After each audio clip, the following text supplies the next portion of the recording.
Sexta-feira, 28 de fevereiro de 2020. Qual é o jejum que agrada a Deus? Por acaso, os amigos do noivo podem estar de luto, enquanto o noivo está com eles.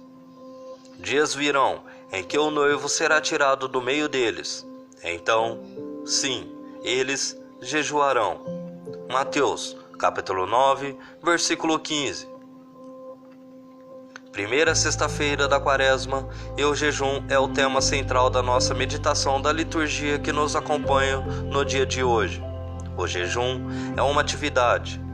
É mais do que isso, ele é um elemento essencial da nossa espiritualidade.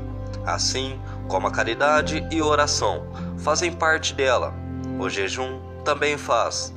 E não é simplesmente o jejum de não comer, é também, acima de tudo, a capacidade de vencer a si mesmo, de não ser escravo das nossas necessidades, sejam elas das vaidades, da alimentação. O jejum é a capacidade de não colocar as necessidades acima da vontade de superação. O jejum fortalece a alma, o espírito e a vontade. Existem aqueles que jejuam por outros motivos, pois temos o jejum intermitente, o de 3 dias, mas esses não são o acaso, porque falamos aqui do jejum enquanto elemento de espiritualidade.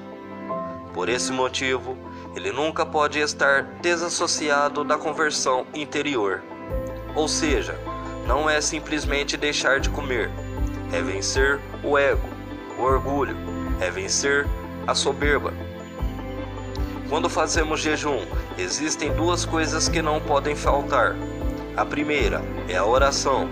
Isto significa que vamos deixar de comer isso ou aquilo.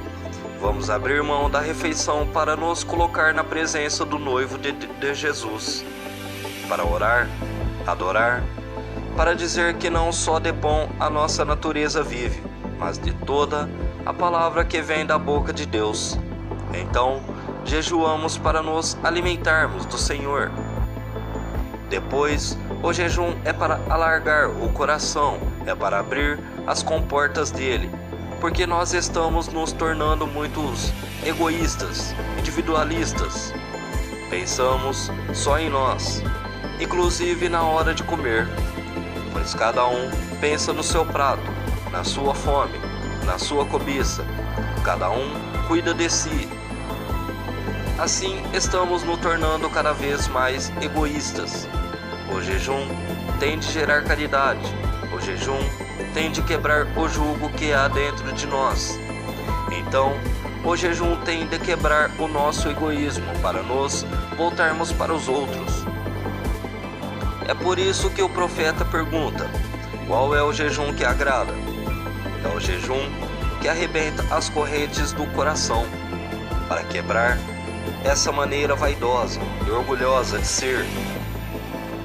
Aqueles que jejuam e querem exibir o corpo perfeito, os quilos que perderam. Aqueles que jejuam de acordo com a mentalidade do mundo para viverem as aparências. O jejum é para quebrar essa vaidade ou essas vaidades que o cercam, pois o jejum é para nos ajudar a servir a quem a nós não servimos. É para lembrar que o outro existe e que não podemos viver em função de nós mesmos. Por isso, nada mais verdadeiro no jejum do que deixar de comer, para dar de comer a quem não tem, a quem passa a vida sem saber o que vai comer naquele dia. O jejum tem de gerar caridade, tem de quebrar o jugo que há dentro de nós e que nos leva a ficarmos sempre brigando, discutindo, nos impondo sobre os outros. O jejum é maravilhoso para quebrar aquela vontade que temos de nos impor sobre os outros, de sobressair entre eles.